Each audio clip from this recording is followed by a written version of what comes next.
Good morning, everyone. Thank you very much for having me. First of all, it's a great privilege to speak in front of so many people. I'm very happy to be in Lithuania. I work for a company called Eutropia. We work between municipalities, the civic sector, and private organizations. And before starting, I would like to understand a little bit the audience. How many of you are working in municipalities? Oh, I can see you now. Okay. How many of you work in the private sector? Okay. In knowledge institutions, universities? Not so many, but some. And in the civic sector? Almost nobody. Okay, so we have to improve this a little bit because I think it's a very important component of building our cities. Speaking of, so I feel it's very important to have on board civic society. That's why one of the profiles that our company has, we work a lot with civic society initiatives. For example, in Budapest and Rome, we've been working for years on opening spaces, opening abandoned spaces, available assets for social enterprises, NGOs, because we believe that we are very important builders of our cities. On the other hand, we also work with municipalities.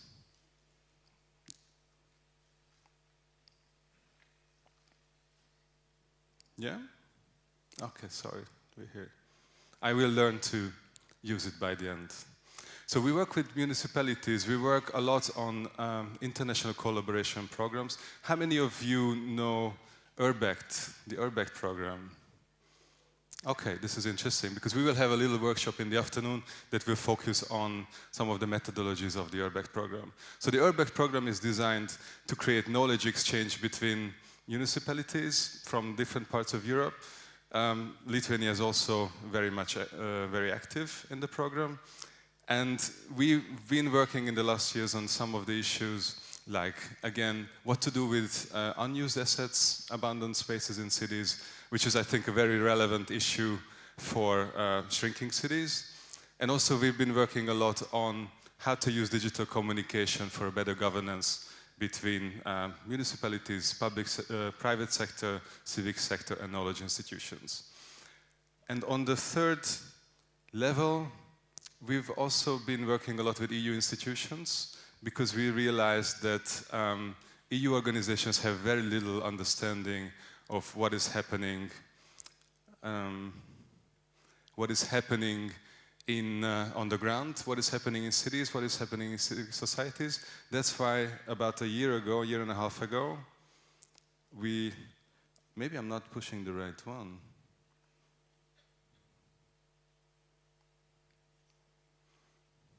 Yeah? Anyway, so we've, just before the signing of the Amsterdam Pact, we brought together a number of EU institutions, the Committee of the Regions, municipalities, and NGOs to understand some of the main issues of the urban agenda and the challenges that, for example, migration or new jobs and skills or poverty bring with them. This one, right? Okay.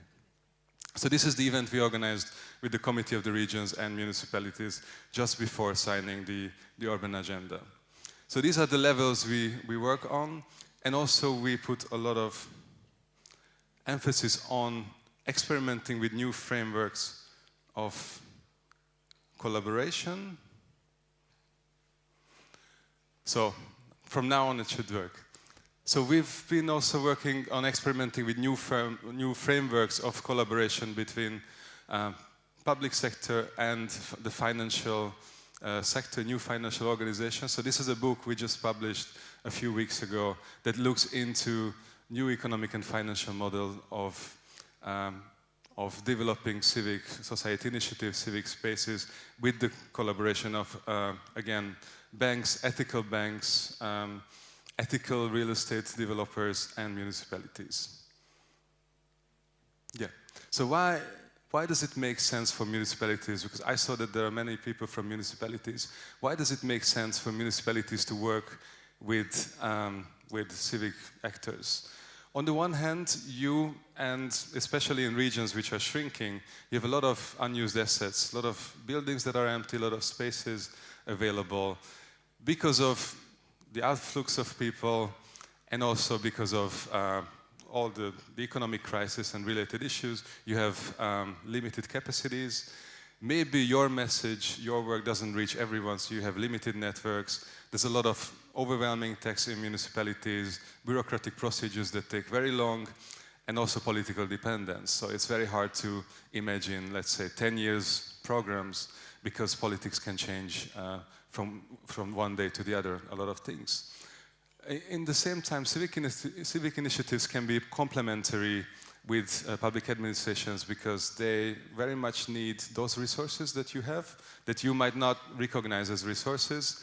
They have a complementary knowledge. They have a lot of local knowledge that they can activate. They have their own networks which you can get on board for working in the cities. They have a lot of skills that municipalities don't have. They use resources very efficiently, and they are very often available for very long-term engagement beyond political cycles. Okay, so these are the topics of the urban agenda. As you heard, the urban agenda was accepted about 1.5 years ago.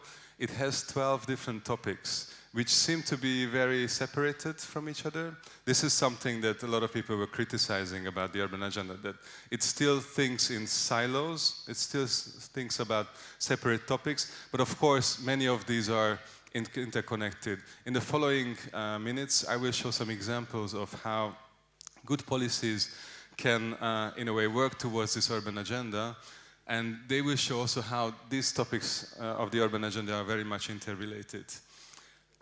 Just a little note about the urban agenda as well, that obviously this was pushed by the Dutch presidency in the first half of 2016, and since then the urban agenda was very much abandoned as an idea by the presidencies. So this is something that we see that, let's say, reorganizing power and giving more power to cities from national governments is not really attractive for all the countries that are running the EU.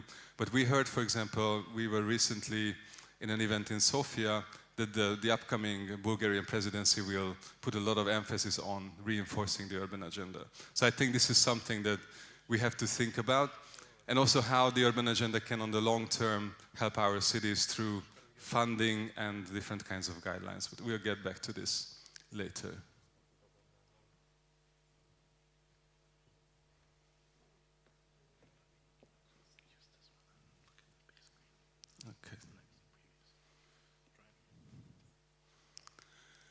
Okay, so how can these policies help us? I'll try to speed up a little bit because we lost a lot of time in between. So I was asked to look mostly on the Eastern European region, so that I'm not showing you examples from very developed and very advanced cities, but some cities that are very similar to Lithuanian cities. One of our partners that we work with in an urban project is Tartu. And Tartu just recently created a new master plan. And in this process, they decided to open up a lot of information, a lot of their data sets, in order to help citizens decide their own priorities, and also in order to create a lot of inputs from civic society in the new master plan. So this is a case for me where information and sharing information becomes a very important tool to reinforcing some parts of the urban agenda, like the digital transition. So in this way, through digital platforms, online processes, citizens become part of the master planning process. In another example, in Budapest, where I'm from, we've been trying to use information, or opening spaces for information. So this is a kind of an urban center we opened a few years ago in a cooperation between NGOs and the municipality, which was kind of a forum, kind of a marketplace where people who had, let's say, private property, or municipalities who had public property which they couldn't rent out for years, they could come in and they could look for potential tenants.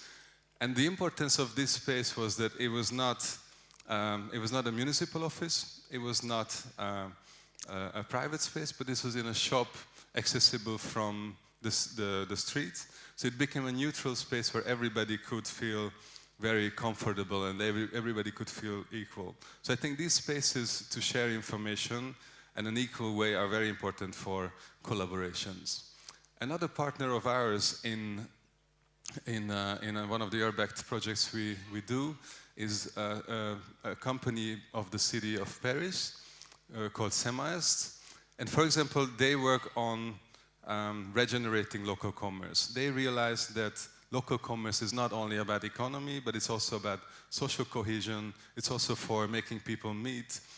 And they realize that there are many ways for a public administration to intervene and interfere in the local real estate market in the level of the shops. So what they decided that they have a program where they support kinds of retail that are in a way very good for a neighborhood, which help people gather, which help creating jobs, which bring potentially alternative tourism. And also they started developing all kinds of platforms to share information about what are the spaces available and also what are the needs of the neighborhoods. So this requires a lot of effort, but in this way, the city of Paris manages to get a lot of local people on board when deciding what kind of shops would there be in the city. This is a way to save local shops and local retail. Another important feature that I think policies can very much help and reinforce is access to resources that municipalities have. Municipalities, as I mentioned, have a lot of spaces that are not really used, or maybe traditional real estate management procedures are not really able to valorize them properly. This is an old historical market hall in Bratislava that was, for some years, the municipality was trying to run it as a normal market. It created a lot of deficits. Later on, it was abandoned for a few years. And then an NGO called Old Market Hall Alliance, they came together and they proposed a very different kind of management plan. And with a bit of a political pressure, they got a commission to run this space for 10 years. What they do is that they turn this practically abandoned market hall into a very interesting cultural venue, which still has markets 1 or 2 days per week, but the rest of the week it functions as a cultural venue, as an event venue. So they accept all kinds of civic and private companies to do events there. And gradually, with the revenue coming from this kind of events, they gradually can renovate the whole building, which was in a very bad shape. So we speak, instead of creating a lot of deficits for the city, they actually put 10,000 euros each month into the renovation of the building because they had the right networks to bring people in, to bring companies in, to make the place attractive, something that the municipality was not really capable of. Another thing from the region that we started 2 years ago, we organized this little tour at the Urbact Festival 2 years ago in Riga, where we brought together a local NGO from Riga, Free Riga, that works on abandoned buildings, together with the Riga municipality and some European organizations that are also looking into the possibilities of abandoned assets. Now, this walk that we organized, this created a network of cities that later on went on to have an Urbact project together. And now, within the project Refill, the city of Riga is very much engaged in sharing its spaces and properties with local initiatives. And again, I would like to emphasize that in shrinking cities, the abundance of space will be a very big issue, and also it can be a very important tool to keep local people, creatives in town. Just another example for, again, how we speak about here an abandoned school building. So the city of Budapest in the late 2000s, they understood that there's a demographic change, there are less and less children. They reorganized the education system and they shut down a lot of schools. What they were trying to do is to sell all these schools to create some revenues in the late 2000s. But then 2008, the crisis came and nobody was interested in these buildings anymore. What happened is that for years, all these schools were empty. we spoke about dozens of big school buildings like this of 5,000–6,000 square meters, and they created a lot of deficit. They created a lot of costs. So Urbanistinis has is an incubator for theaters, and they were the first ones who could approach the city with a meaningful economic model that allowed to reuse this whole building as a kind of a studio space, a creative production office. I think my remote control is off. Connection.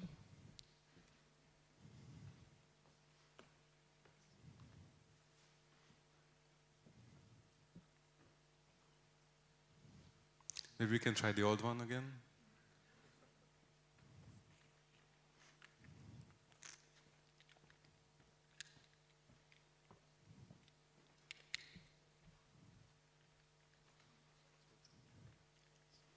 Yeah. We'll get there. I'm warming the floor for the other speakers. So hopefully you won't have the same issues here. So to go further, because here we speak about renting spaces, creating some revenue for the city, taking care of abandoned assets, but this is also something that can relate to a lot of other issues of the urban agenda. For example, circular economy, air quality, climate adaptation. This is a community garden we established in Budapest a few years ago. And community gardens, I don't know if there are any community gardens in the region in Lithuania. Are you involved in any community gardens around? Not so much. Because it has become a very popular way of using abandoned land in the city, creating community around activities and also creating education about climate change, about urban nature, all kinds of things. The interesting issue about this that we have been trying to address municipalities for years. And the first time we were given land with this initiative was by a private developer who had to stop development in 2008. And they realized that it's a very good visibility for them to have some activity there, some kind of a civic organization using the land. And it became so successful that after a few years, the same municipalities that said no in the beginning, they came back to us and they started offering all kinds of land. So here we are in the middle of Budapest, and this is a very, very popular spot for a different kind of public space, again addressing all kinds of issues that the urban agenda also speaks about. But here, all these were more or less short-term arrangements. And when we speak about procurement, it's also about the long term. And something that we have been experiencing in the last years, that some cities, like the city of Paris or the city of Berlin, have been very much experimenting with how to rethink procurement procedure. On the one hand, in privatization processes, but also in terms of giving out public contracts. I'm not speaking about public contracts now, but only about privatization procedures that in the city of Berlin, there has been a lot of pressure from the civic society to rethink the privatization process in a way that it doesn't go to, let's say, big international developers, but it goes to community initiatives if they can, of course, prove the viability of their economic model. And after years of pressure, there has been a lot of let's say, a lot of changes in the privatization process. And this is the first big building of 10,000 square meters with production spaces, art studios, and social initiatives that has been entirely bought by community initiatives from the city.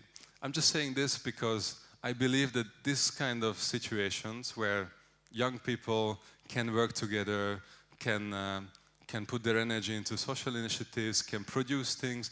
This will be very important in the next years to keep youth in town. Another role municipalities can have in the cooperation with other stakeholders is creating networking. The city of Vienna, where my company is based, is a very, very efficient city. It's very livable. It's always one of the most livable cities in the rankings, but it's not really exciting. It's a very, I must say, it's a very boring city. The city of Vienna realized this, and they've been putting a lot of effort recently to turn it into kind of a creative city. So in order to reach this, they started to look into how can they create creative hubs. But again, top down, it's not so easy. It's not that the city says that I'm creating a creative hub now, and this is going to be a very attractive space. So they realized that if they create a matchmaking process between private property owners, like this building is owned by somebody who didn't have any plans for this building for a few years, and civic initiatives or small companies that are very much aware of the creative scene, and they can bring in a lot of people, then it's going to be a much more interesting process because they have a much better access to this scene. So they created this kind of incubator for new economy, which is called the SPAC House, which again allows a lot of people to create new jobs and skills, and allows the reuse of an otherwise abandoned building. Yes. Networking can also be very interesting when we try to mitigate poverty. So the city of Athens has actually become very famous for a platform that they created that is called Synatina, where they try to map all the initiatives that during the crisis were trying to handle poverty by creating educational services, distributing food, creating medical services. In the crisis time Greece, there were a lot of initiatives that were trying to take over, trying to fill the gaps of public service provision. And this map, this platform, Synatina, allowed initiatives to team up together, to start understanding if somebody else is doing the same thing, so to create networks of collaboration between initiatives, which would strengthen them, which would make them more visible. And also the city, this is something very important, the city realized that many of these initiatives are, in a way, breaking regulations. Because the regulations are not really adapt to, for example, somebody organizing a social kitchen on the street. So instead of prohibiting all these activities, they started to look into what can we change in the regulations to help initiatives that are actually very important for our cities. So it's thinking a little bit the other way around, thinking with the heads of initiatives out in the city and trying to adapt our regulations to them, of course, within limits, and of course without putting anybody's safety at risk.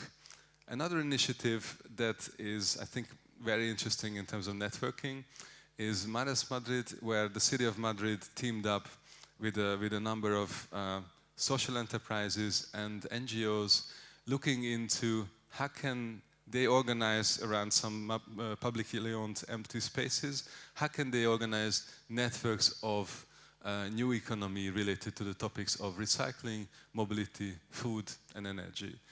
And related to this, I would like to mention the Urban Innovative Actions program. That is one of the biggest funding possibilities by the European Union. It's up to 5 million euros per project. And every 3-4 months, there are new calls by the European Commission along the topics of the urban agenda. So this is one of the ways the urban agenda can be enhanced through this kind of funding opportunities. And this is a project which I helped design in the beginning when there was only NGOs and social enterprises, and then the city picked it up and they agreed on bringing it further, presenting it to the European Union and getting 5 million euros to implement this program. So this is, again, a good example of how something that comes from the bottom up, a group of people, a group of initiatives, social enterprises, they come together, they have an idea, they address the city, and the city picks it up, goes ahead with it, and wins 5 million euros to the implementation.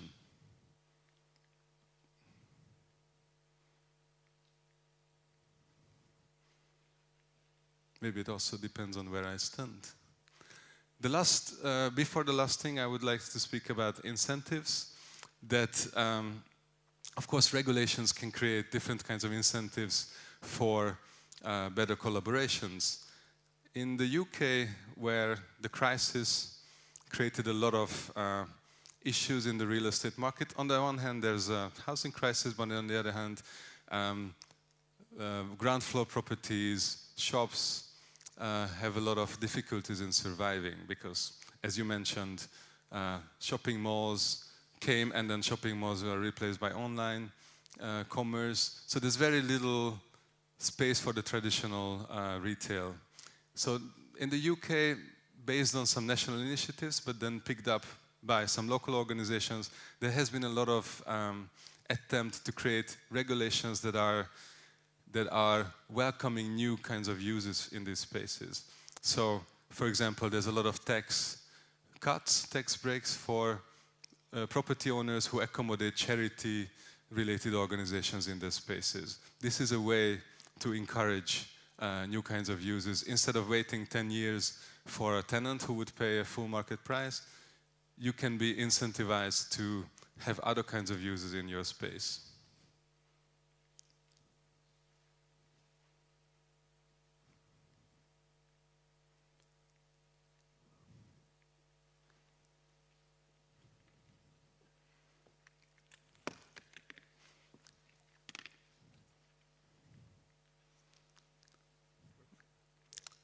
Yeah, just have to throw it down and then it works.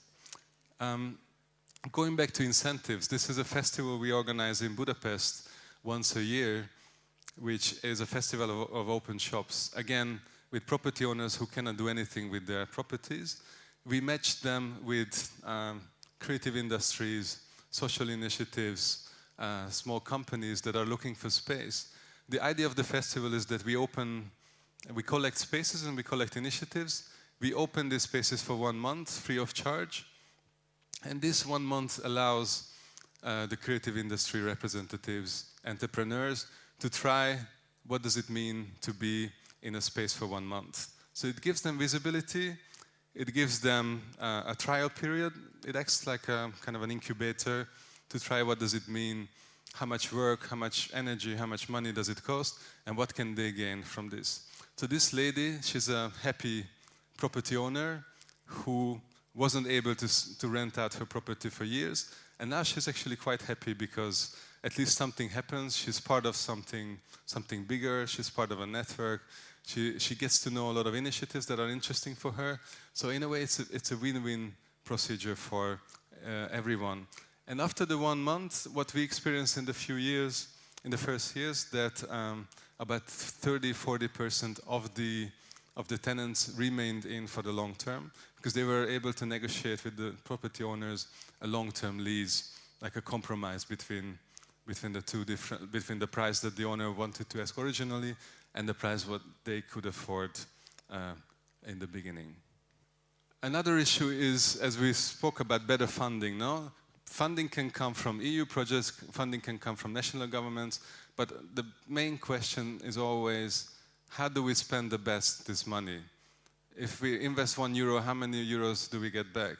So a program of the city of Lisbon that we work with in another Urbex program, they started to look into seed funding for local networks of organizations. Let's say we have a problematic neighborhood. We give us very small, like €50,000 seed funding for a group of initiatives that tackle poverty, that create jobs. And we see that €1 that we invest, we create €6 in return for the city in terms of new jobs and poverty mitigation. This is in the middle of Lisbon, in a neighborhood that was 10 years ago, very bad neighborhood, a cooperative hotel and hostel, which creates about 15 jobs, and which is actually one of the very rare responsible tourism possibilities in Europe. Or another situation in Paris, where this is a big hospital complex that was shut down, and it was given for 3 years to an organization that works with emergency housing. Emergency housing including refugees, homeless people, families in trouble, so people with heavy problems. And they decided that instead of creating a ghetto for these people, like a hub of social problems, they would like to open this up to other kind of activities. Instead of being a dormitory, they would like some daily activities as well. So what they decided that the money they get from the government for each person, a part of this they would reinvest in the space in order to allow some other activities, to create some offices for creative industries, again for NGOs. And they created this amazing little city in the city, which if you're in Paris you can still see until December, that completely revitalized the whole neighborhood, created I think hundreds of new jobs, hundreds of new organizations, and it created actually a very interesting coexistence between people in deep trouble, people with social problems, and very dynamic new enterprises. So I think it's also a very important integration tool.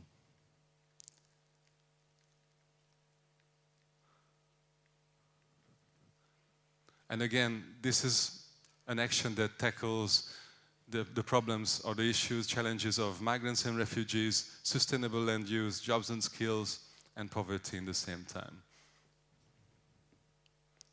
Okay. Here we come to the last issue, that is governance. And by governance, I mean creating frameworks, structures where different kinds of stakeholders can work together and make decisions together. The city of Bremen, which in a way is in a similar situation like many towns in Lithuania, that it was an industrial region, and nowadays with the departure of industry, they're losing a lot of people. All the young people are going to Hamburg or to Berlin, and it's a very big struggle to keep the youth in town. So what they realized is that one of the ways to keep people here is to create a lot of opportunities for the creative industries, because this is something that is quite attractive for the people who graduate there. And one of the key issues for this, again, going back to many of the examples I mentioned before, is space. So what they established this really interesting governance structure which consists of a steering group and an advisory board, where you can find all the major departments of the city, like department from finance, culture, real estate, trade and industry, environment, economy and the ports. And on the other hand, all the important stakeholders from the city, like the Chamber of Architects, the owners, like the property owners' representatives, municipal housing company, etc., etc. So they created this structure where once a month, or once or in 2 months, they meet regularly, they come together, they make decisions about what kinds of areas become available, what are the organizations they could give access to. So this is a collective decision-making which makes this whole process very transparent and very accessible for all kinds of actors. Yes, I think I found for the end. I already spoke about this, maybe I'm not going into details.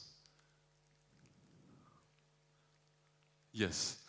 Another project that is also has become one of the laureates of the Urban Innovative Action Program is a network of spaces in Turin, in northern Italy, where the city a few years ago has created something they call the network of the Casa della Cartiere, so the network of neighborhood houses, which in a way they're community hubs where there's always solidarity, social and solidarity economy companies that are running them. There's a lot of activities for disabled people, for socially disadvantaged people. So the new jobs, there's a lot of actions for poverty. And these spaces are all co-governed by the city and the NGOs and social enterprises that they run it. And this is an extensive network all across the city, so each neighborhood has one of these. And this initiative got another 5 million euro funding from the European Union. Okay, just to come to the very end of my presentation, and I'll be happy to discuss all the details later, is that going back to the question, why is it important to create public-civic corporations? Because many of the involvement of civic stakeholders can help these projects to be more locally rooted, more aware of what are the needs in the city, what are the actual resources that are not used in the cities, how to use these resources more efficiently. They are very generally value-driven. They would be more resilient than big top-down projects because they would put in energy even when maybe there's no 100% funding, and they would put in their personal passion hours as well to maintain these spaces. They would be by definition interdisciplinary because people from very different backgrounds would come together in that, and they would be innovative and experimental. Here we are in Amsterdam, where the city opened up an area of a former port and suspended some of the basic zoning laws in order to allow experimentation. And this has created a very interesting situation. So also here we are back into the question of what are good regulations that can accommodate innovation as well. What are the barriers in attracting partners in good public-civic collaborations? One of the issues is data. We don't really know, we don't really have access in general to municipal data. Even if we could contribute a lot to this data, we have very limited access to funding and loans. There's a lot of infrastructure we don't have access to, and it would help us a lot to have access to. There's a lot of values that civic initiatives create, but this value is often captured by someone else. So I think we need also fair collaboration formats. A lot of civic initiatives are missing visibility and legitimacy and access to guarantees. And municipal bureaucratic procedures often take very long time, and there's no attempts or there's no practices to have an inclusive procurement process.